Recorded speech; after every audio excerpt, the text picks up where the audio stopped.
Dear students, today we are going to discuss about HTTP protocol. HTTP stands for Hypertext Transfer Protocol. Let us see the overview of HTTP. HTTP, which stands for Hypertext Transfer Protocol, and it is mainly used for web application, and it is a web application layer protocol, and this type of protocol is working on client server model. We know what is a client server architecture. Client is a particular system where always request some resources from the server. Server is the provider. Server will handle the request from the client and give back the corresponding response. So this HTTP transfer protocol is a protocol which is working in client server architecture. In case of this web application, client means a browser that requests, receives, displays web objects. Then server is the entity which sends objects in response to the client request. So this is the basic architecture of a client server. We are having a web server which is always providing resources to the requested clients.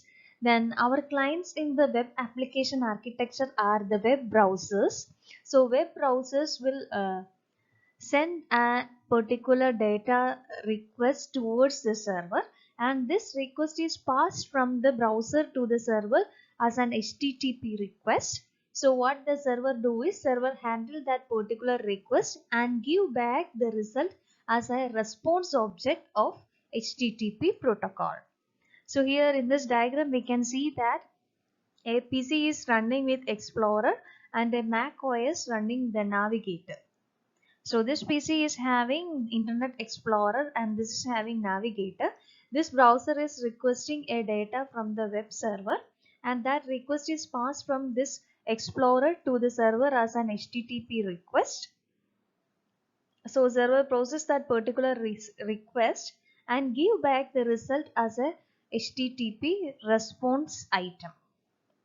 Here, Mac is also requesting some data from the web server, and that request is translated or it is transmitted to the server through HTTP request, and server will provide the result back to the navigator through our HTTP response object. This HTTP protocol connections are of two types: non-persistent HTTP and persistent HTTP. Non-persistent HTTP means in case of non-persistent, at most one object is sent over a TCP connection. So maximum one object can be transmitted over a transmission control protocol connection.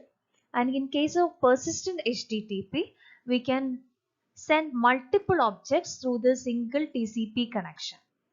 So in case of persistent HTTP, multiple objects can be sent over single TCP connection between the client and server. In case of non-persistent, we can send only one object over a particular connection, but in case of persistent HTTP, we can send multiple objects. We can see the overview of this HTTP protocol. So this HTTP protocol uses the TCP. TCP means Transmission Control Protocol. Client initiates TCP connection to server through port number 80. So this is actually, this client server architecture is a socket communication. So client initiates the transmission control protocol connection to the server through the port 80. Server accepts TCP connection from the corresponding client. HTTP messages exchanged between the browser and the web server. So this HTTP messages like client requests are transformed in the format of HTTP messages, as well as the web server provides the results in the format of HTTP messages back to the client. Then the TCP connection is closed. And this hypertext transfer protocol is termed as a stateless protocol. That means server maintains no information about the past client request. So it is stateless means there will be no saving state for that particular protocol, and the server is not aware about what was the previous request. So protocols that maintain state are complex. Past history must be maintained. If server or client crashes, their view of state may be inconsistent or must be conciled. And our HTTP protocol is a stateless protocol, so that server is not maintaining a list of previous client requests.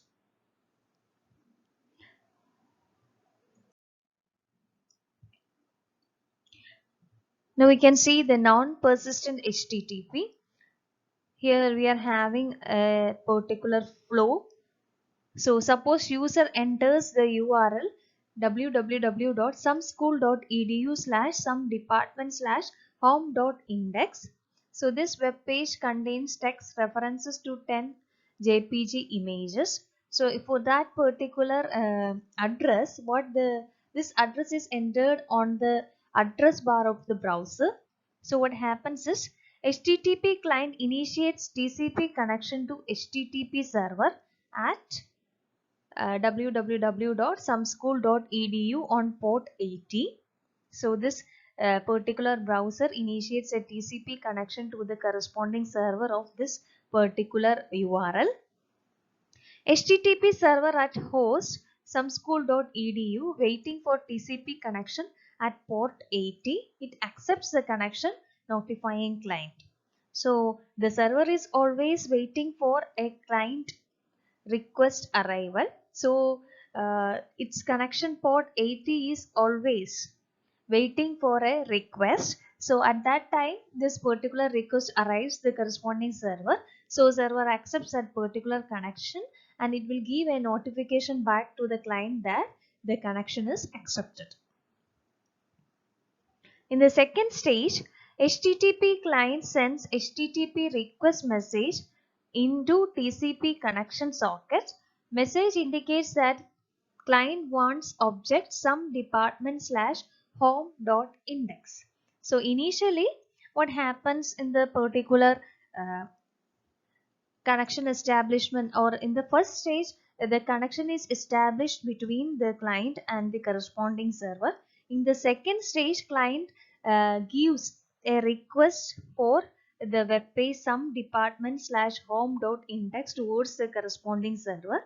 So HTTP server receives the request message, forms response message containing requested object and sends message to its socket. So here two stages are there. In the first stage, whenever a address appears in the corresponding URL in the address bar of the browser, browsers try to contact with the domain server of that particular URL, and it establishes a connection between this browser towards that particular server. That is the first stage. In the second stage, the data request is transferred. The data request for a particular web page is transferred from client to the server as an HTTP request message. The server processes that particular message and forms a response message that contains the result, and that response message is sent back to the requested client as an HTTP response message.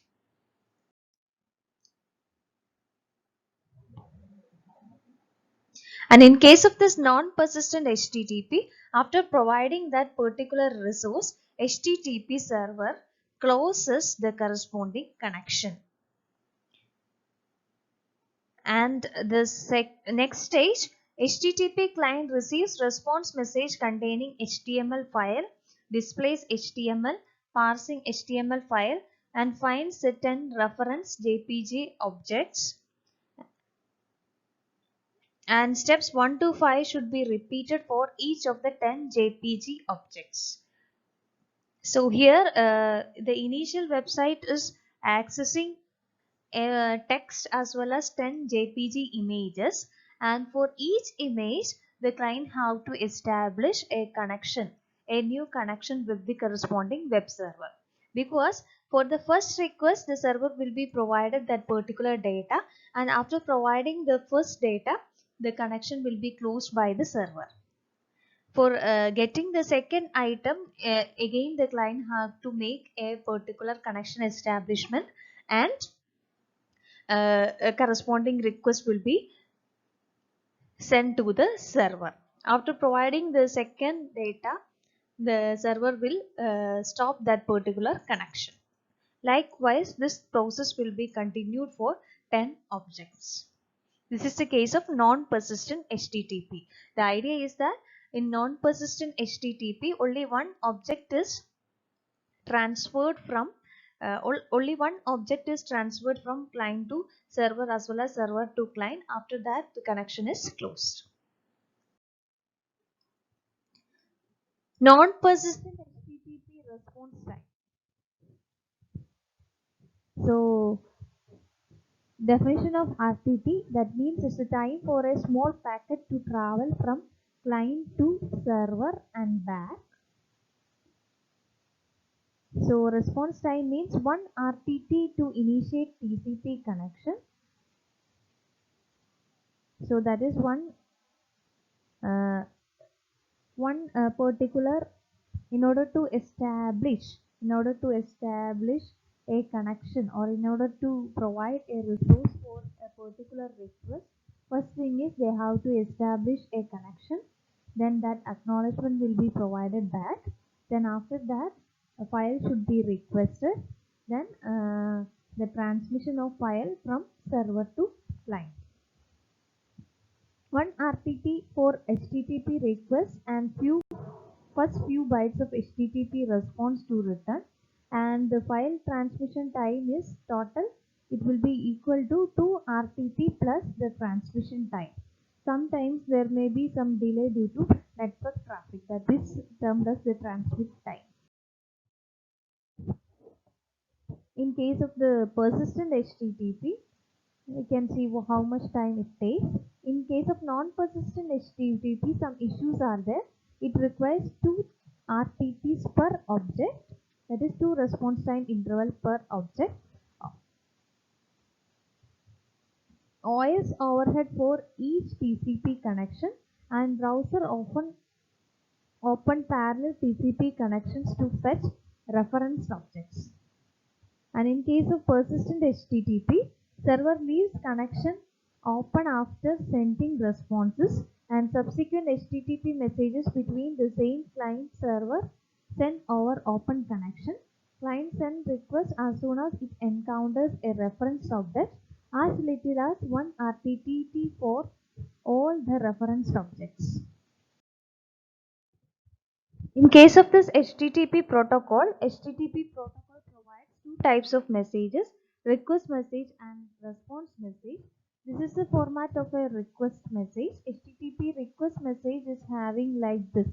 The request line should contain get or post method and some head commands like this. Get, some URL is there, get slash some directory slash page.html, then host is there, user agent is there, connection is there, accept language is there. These are some of the header lines in that particular request. And it also contains carriage return line feed, indicates the end of the corresponding message. So this is some of the general format of HTTP request message.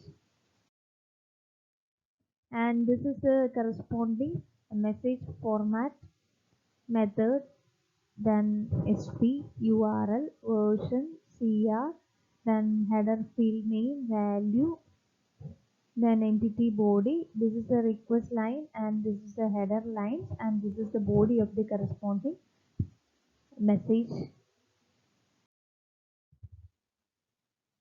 Then uploading form input. For uploading form input, we are having post method or URL method. In case of post method, web page often includes form input, and input is loaded to the server in entity body. In case of that response object, the corresponding data is posted in the entity portion. And in case of URL method is also termed as get method of the forms. It uses the get method.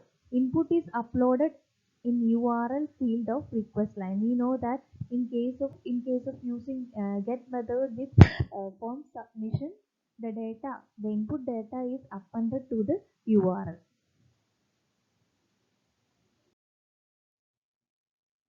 Then method types http/1.1 get post head and put method is there. It uploads file in entity body to path specified in URL field.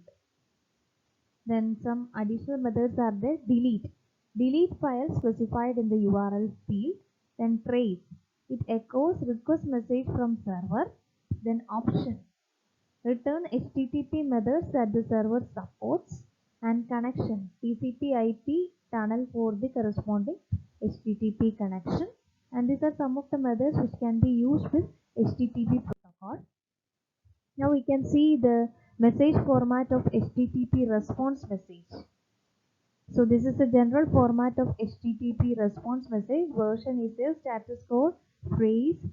Here also an entity body is there. This is the general format of an HTTP response message.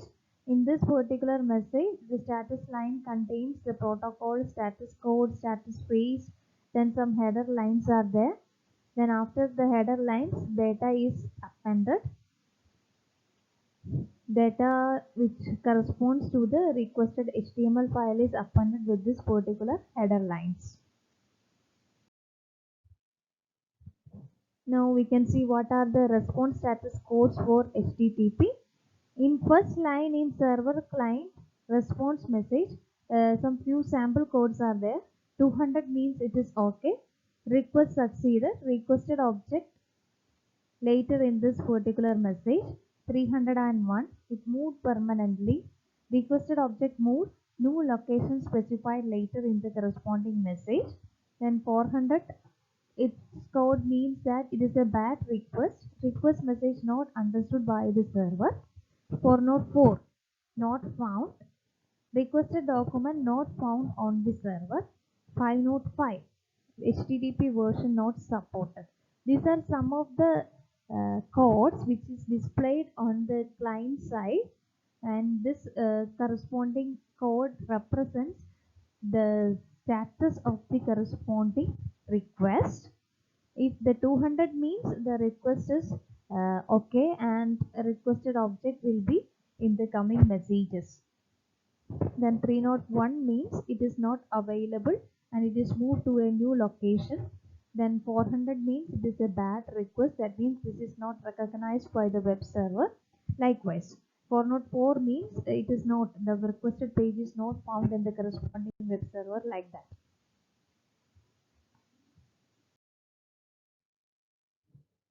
And this is just an image of the corresponding. Now we can see the next protocol. Next protocol is FTP, File Transfer Protocol, and this protocol is used for transferring the files from client to the server as well as the server to the client.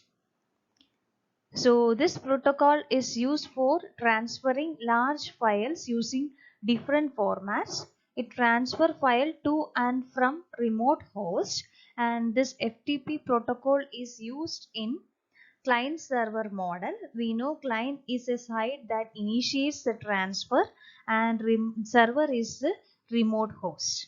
File transfer means retrieving file server to client and storing file client to server and listing directory server to client. So file transfer here means that a client can pass a file towards server for storage, as well as server can provide a requested file back to the client. Then it also provides messages for listing the directory that is available on the server side. So FTP server or file transfer protocol will work in port number 21. So in case of HTTP, they are using port number 80 for connection establishment, and in case of this file transfer protocol, they are using port number 21. And in case of this file transfer protocol, it uses the services of transmission control protocol. That means it needs two TCP connection. The well-known port 21 is used for control connection and the well-known port 20 is used for data connection. In case of this FTP protocol, FTP is file transmission protocol and it is used for transferring files to and fro from between client and server. And in case of this FTP, it uses two types of connection. One connection is control connection and another connection is data connection. And this control connection between the client and server is established on port number 21. And for transferring the data, they are using port number 20 for data connection.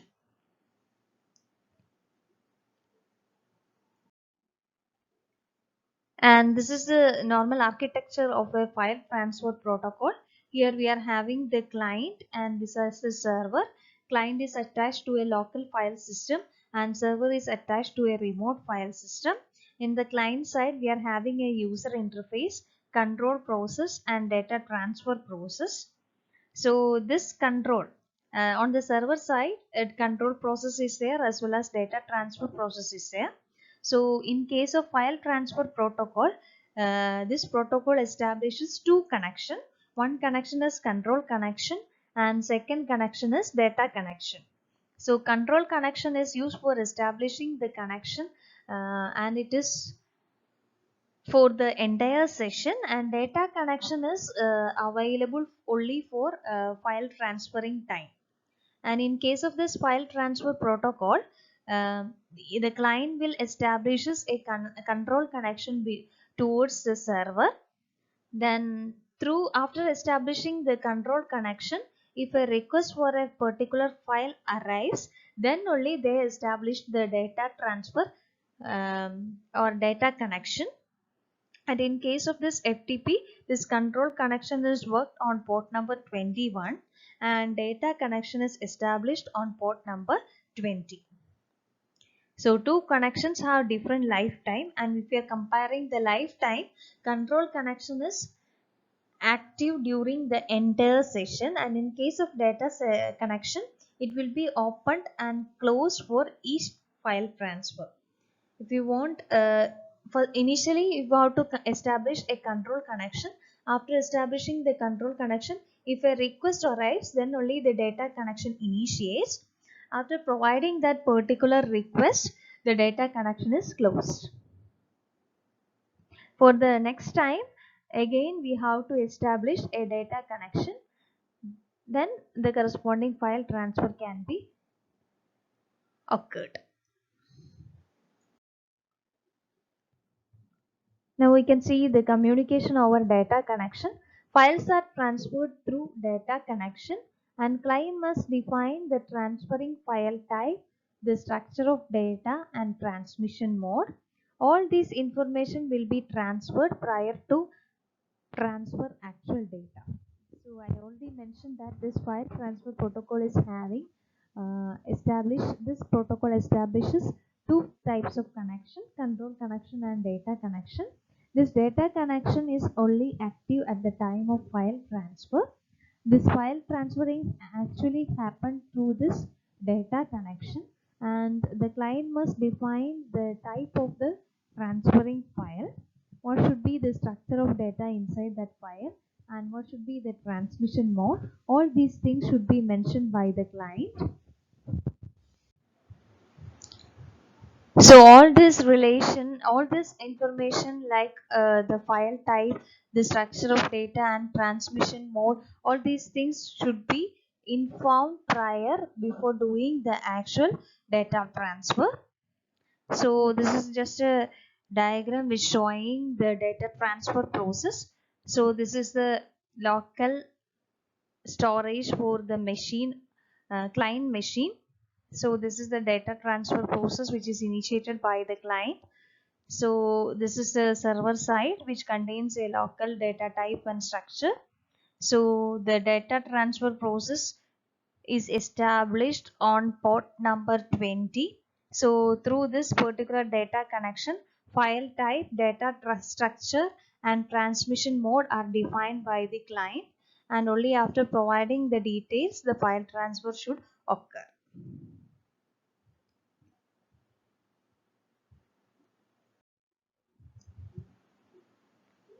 FTP, separate control data connections. So FTP protocol establishes, I already mentioned about the two types of connections, control connection and data connection. FTP client contacts the FTP server at port 21. TCP is a transport protocol which is used to establish the corresponding connection. So in order to make a connection between the client and server, we have to use the TCP protocol.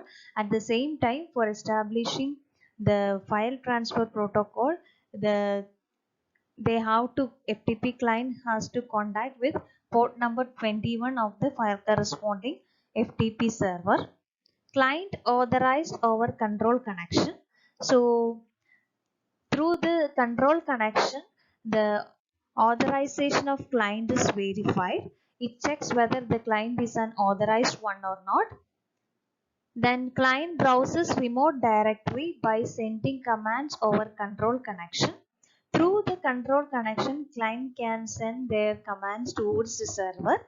When server receives the file transfer command, server opens second TCP connection to client. So whenever the server knows that the client is a valid one and the client request is already there in this server database, so what happens or what does the server do is server accepts that particular request and server will open a new connection. That connection is termed as the data connection.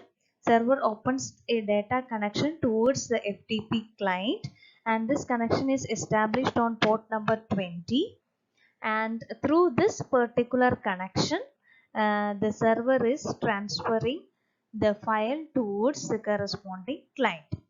When server receives file transfer command, server opens second TCP connection to the client after transferring one file.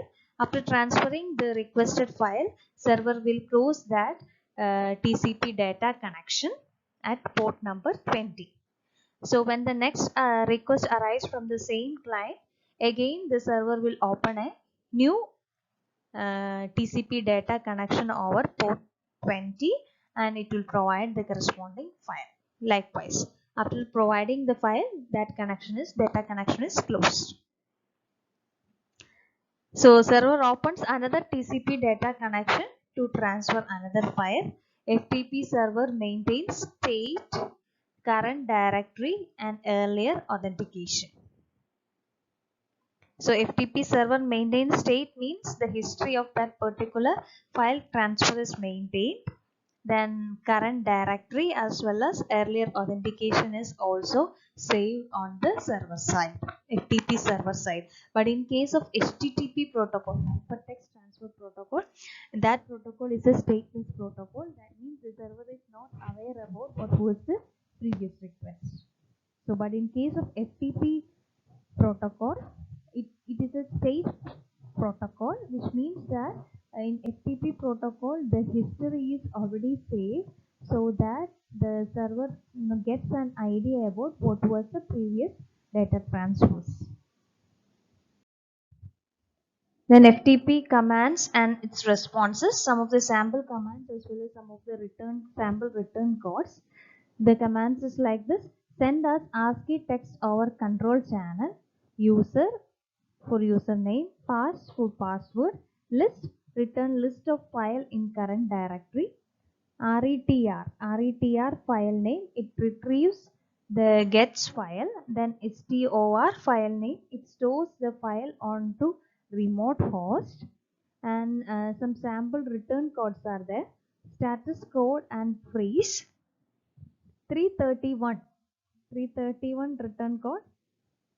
It gives the idea, indicates the idea that username okay and password is required. 125, it stands for data connection already open. transfer starting. 425, it code mentions that it can't open data connection. 452, there will be an error while writing the file. These are some of the sample return codes while we are using this file transfer protocol. So HTTP is a protocol which is used for transferring data, and FTP is a protocol which is used to transfer files. And most important thing related to this protocol is these two protocols, HTTP as well as FTP, will work on client server communication in the case of web applications. And in case of HTTP, it stands for Hypertext Transfer Protocol, which is used for transferring requests from client to server as well as response from server to client. In case of FTP, FTP stands for File Transfer Protocol, and this major purpose of this FTP is used to transfer files from client to server as well as server to client. And in case of FTP, two types of connections are established in between the server and the client. These two connections are, one is a control connection and next is a data connection. Control connection is established over port number 21. Then after establishing the control connection, the server validates that particular connection, and then only the server starts a data connection towards the requested client through port number 21. After providing the requested file, data connection will be closed. And another thing is that HTTP is a stateless protocol and FTP is a state protocol. Hope you understood the usages of both HTTP as well as FTP protocols. Thank you.